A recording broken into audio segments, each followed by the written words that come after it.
Narsapuram Kotipalli railway line పనుల్ని వెంటనే పూర్తి చేస్తామని కేంద్ర పరిశ్రమల శాఖ సహాయ మంత్రి శ్రీనివాస్ వర్మ చెప్పారు. పశ్చిమ గోదావరి జిల్లా నర్సాపురంలో ఆయన మీడియాతో మాట్లాడుతూ భూసేకరణ కారణంగా ఈ ప్రాజెక్ట్ పనులు పెండింగ్ లో పడ్డాయన్నారు. గత వైసీపీ ప్రభుత్వం 5 ఏళ్లలో ఈ ప్రాజెక్టుకు చెల్లించాల్సిన వాటా మొత్తంలో ₹1 కూడా చెల్లించలేదన్నారు. ఇప్పటి వరకు కేంద్రం ఈ ప్రాజెక్టు నిమిత్తం 1200 కోట్లు ఖర్చు చేసినట్లు మంత్రి చెప్పారు. నర్సాపురం నుంచి సికింద్రాబాద్ కు పగటిపూట వందే భారత్ నర్సాపురం వారణాసిల మధ్య నేరుగా రైలు నడిపే ప్రతిపాదన పరిశీలనలో ఉందన్నారు.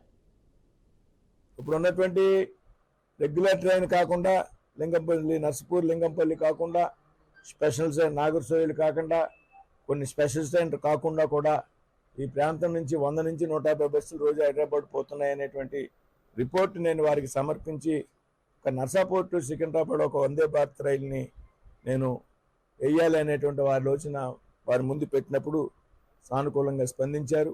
కొత్త railway Vande Bharat trains production ఉన్నది. వచ్చినప్పుడు తప్పనిసరిగా ఇది నేను ఇక్కడ వీరితో మాట్లాడడం కాకుండా కేంద్రంలో నేను ఎంఓఎస్ రైల్వే మినిస్టర్ కర్ణాటక చెందిన అయినటువంటి సోమన్న, అదేవిధంగా నేను అశ్విని వైష్ణవ్ గారిని కూడా కలవడం జరిగింది.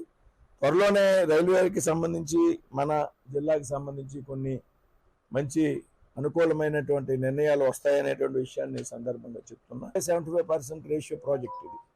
State government 25%, central government 25%.